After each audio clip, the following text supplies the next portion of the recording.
અરવલ્લીના મોડાસામાં પોલીસે વકીલને માર મારતા જિલ્લા કોર્ટ ખાતે બાર એસોસિએશન દ્વારા ઉગ્ર વિરોધ કરવામાં આવ્યો।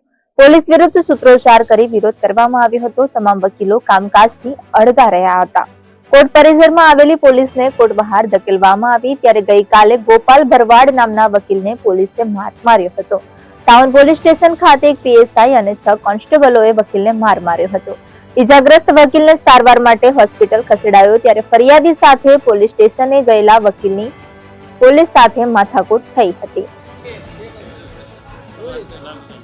ઘનશ્યામ પટેલ, અરવલ્લી બાર ડિસ્ટ્રિક્ટ બાર એસોસિએશન પ્રમુખ ભૂતપૂર્વ। જ્યારે પોલીસ એ કાયદાના રક્ષણ માટે છે, ભક્ષક માટે નથી। થોડા સમય પહેલા આર્મીના જવાનને હિંમતનગર ખાતે મારવામાં આવે છે, પબ્લિક રસ્તા પર આવે છે, છતાં એના પ્રત્યે કોઈ એફઆરઆઈ ફાટતી નથી।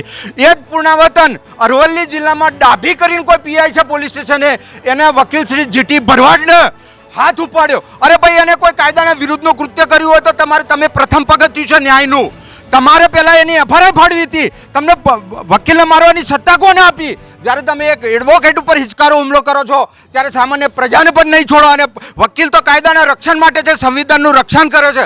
જ્યારે રક્ષણ કરનારને જ તમે હાથ ઉઠાવીને શું સાબિત કરવા માંગો છો? તમે અહીં આંદોલન કરાવવા માંગો છો? અને આ ડાબીને તાત્કાલિક સસ્પેન્ડ કરવામાં નહીં આવે ત્યાં સુધી દરેક વકીલ અરવલ્લી જિલ્લાના કામથી અડગારે છે એને તાત્કાલિક સસ્પેન્ડ કરવામાં આવે। તેમજ એના સાથે જે પોલીસવાળા છે જેમને કાયદાનો ભંગ કર્યો છે એમને પણ તાત્કાલિક સસ્પેન્ડ કરવામાં આવે।